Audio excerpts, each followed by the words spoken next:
Hey guys, what's going on? I just did some mods on the Corvette, and I kind of wanted to share them real quick. Nothing engine-wise or anything, just body cosmetic. A little preventive maintenance, also I would call it. Um, I was looking for something for side skirts and for rear winglets on my spoiler. My car is a stage one, so everything's pretty bare bones. So I wanted some side skirts, not just for the look, but more to protect the car. I've been getting a lot of rock chips on the back end here. Let me open the other door. Oops. Wait for that to open so you can hear me.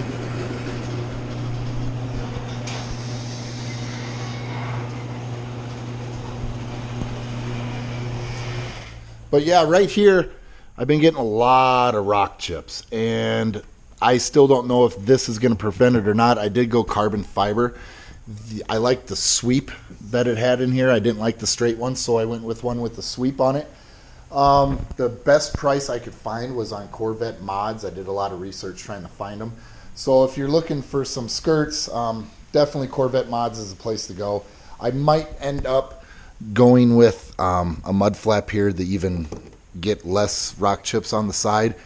My car, from right here all the way down, from right here all the way down along here, this is all a giant clear sticker all the way along the car. And I believe it's, yeah, here it actually comes up to here on here. So it's a giant clear sticker that protects the whole end of the car. That was put on when the car was brand new. I also went with stage 2 winglets. I went black. I don't know if I should have or not. You guys tell me. I went the metal or the carbon flash. I should have maybe went carbon fiber to match my new skirts, but I think it looks pretty good, and they were quite a bit cheaper. I want to say about $200 cheaper than carbon fiber. So I'll show you what the originals looked like. Here's the originals, and they were flush. They're pretty small, and they were flush with the spoiler. So the spoiler was black, so I went black with the winglets. I think it looks good in the rest of the car, so I'm pretty happy with it. Now the carbon fiber on the bottom, I think that goes pretty well into the car too, since I'm gray here. I don't know if I'll eventually change that in the carbon fiber or not. They are about $600, so it's not a big thing. It's going to be more of a looks deal. So I already got a pretty good car payment, so maybe tax season, when I get a little extra money, I'll throw some more carbon fiber on it. Right now, I've been asked a lot about if I'm going to do any engine mods. Honestly, guys, right now, 650 horsepower is plenty for me. I just had the stepdad in it this weekend for the first time. It's been raining for about 2 days, so I finally got to get it out today when I brought my daughter back to her mom's, and me and the stepdad on a straight stretch of road hit 160 miles an hour, no problem. Car had still plenty left. I mean, it's as quick and as fast as you'd ever want a car. So I'm not too big into, maybe putting another pulley on, running an E85, put the methylene injection kit on it, something like that. I'm really not at that point right now. Like I said, I got a hell of a car payment right now with this anyway. So I think I'm going to throw a little more carbon fiber on this yet. There is something on the inside that I can't wait to show you guys. I was thinking about getting it next weekend, but if you get the non-painted one, it's about $300 less. I happen to have a buddy that's very, very good at body work, very, very good at painting, but he is a farmer, and this time of the year he's in the field. So when he gets out of the field, I'm going to go ahead and order it, have him paint it. So it's going to be about midwinter before I finally get that in the car, and we'll be able to show you.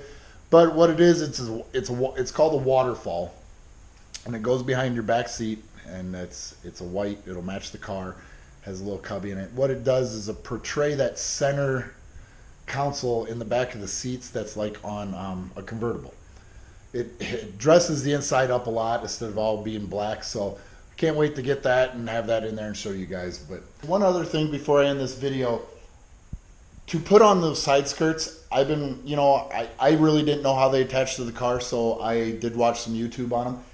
Everybody that sees jacking their car up, putting a floor jack underneath the car, jacking the side of the car up, so they can get those side skirts on and get a drill up in there and everything. I didn't have to do that. I put on these side skirts in no shit 15 minutes in the dark. There's 2 or 3 screws in the front, 2 in the back. You take them out, you put your side skirts in, and tighten it all up once you got it left and right even. They are slotted. I've noticed a lot of people are having to pre-drill their skirts. I spent $700 on these, and they're carbon fiber, and they were all pre-drilled. Every hole was pre-drilled. Maybe 1 or 2 of the holes were a little off to where I had to kind of fight it or maybe chisel it out with a knife. But yeah, like I said, 15-20 minutes I had these things on. They do come with rivets. I opted out of getting the rivets because I would have had to drill it with a drill bit, and then go out and have to buy a rivet gun, which I don't have. I don't know how I have all these tools and not a rivet gun, but I don't have one. So all I did was get some like screws. They were sheet metal screws or something like that, and I just screwed them in. Not afraid of them falling out whatsoever. They tightened up snug as hell. So, and how I did it without having to jack up the car, and it's nothing special. I got a right-angled Mako ratchet wrench that I just put the socket on and then put the screw on it and just forced it up in it.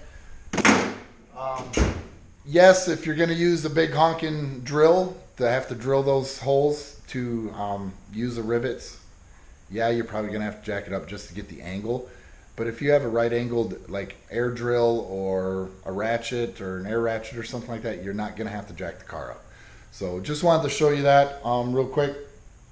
Maybe it'd be beneficial so you don't have to jack the car up just to go out and buy a new tool. I mean, you can always use tools. I'm a guy that spent a lot of money on tools, and I don't regret it at all buying tons of tools. So, I mean, you use them, you have them the rest of your life.